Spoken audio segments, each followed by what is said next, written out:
আমরা সবাই রাজা এই দেশের এই রাজত্বে।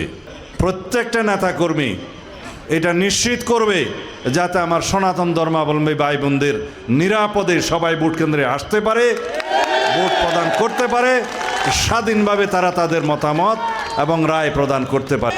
আমরা এই দেশে ধর্মীয় স্বাধীনতা সম্প্রীতি বজায় রাখতে হবে। আপনাদের মুখের হাসি দেখেই বোঝা যায় যে আপনারা সেটা বিশ্বাস করেন। আমরা বলেছি ধর্ম যার যার, নিরাপত্তা পাবার অধিকার সবার। এই আমার সনাতন ধর্মী মা বোনেরা বসে আছে, ভাই বোনরা বসে আছে, তাদের মুখের হাসি দেখে বোঝা যায় তারা বিএনপির হাতে নিরাপদ। এদেশে যখনই বিএনপি রাষ্ট্র ক্ষমতায় ছিল আপনাদের স্বাধীনতা, ধর্মীয় স্বাধীনতা, নিরাপত্তা নিশ্চিত করেছে। মানুষের বাক ব্যক্তির স্বাধীনতা ছিল না, এদেশে গণতন্ত্র ছিল না। আপনারা কেউ নিরাপদে, শান্তিতে, মুক্ত পরিবেশে স্বাধীনভাবে ভোটাধিকার প্রয়োগ করতে পারেন নাই। পেরেছেন? এখন আপনারা সেই অধিকারটা ফেরত পেয়েছেন, রাষ্ট্রের মালিকানাটা ফেরত পেয়েছেন। আমরা সবাই রাজা এই দেশের এই রাজত্বে। আমরা সবাই এই রাষ্ট্রের মালিক, জনগণই হচ্ছে সার্বভৌম।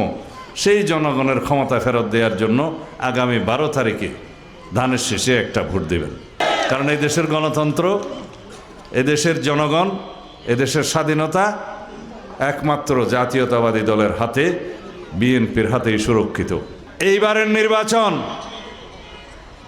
বাংলাদেশের ইতিহাসে সবচাইতে গুরুত্বপূর্ণ নির্বাচন।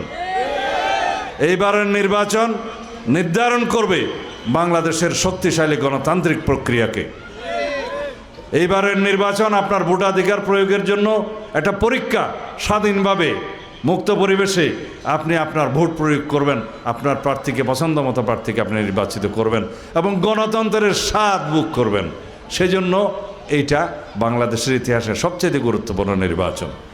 এইবারের সংসদে, আগামীতে যেটা আপনারা নির্বাচিত সংসদ করবেন, সেই সংসদে বাংলাদেশের সবচাইতে বেশি আইন প্রণয়ন হবে এবং সবচাইতে বেশি সংবিধানের সংশোধনী হবে বাংলাদেশের মানুষের অধিকার রক্ষা করার জন্য, এই দেশের গণতন্ত্রকে সুসংহত করার জন্য এবং এই দেশের নিরাপত্তাকে নিশ্চিত করার জন্য।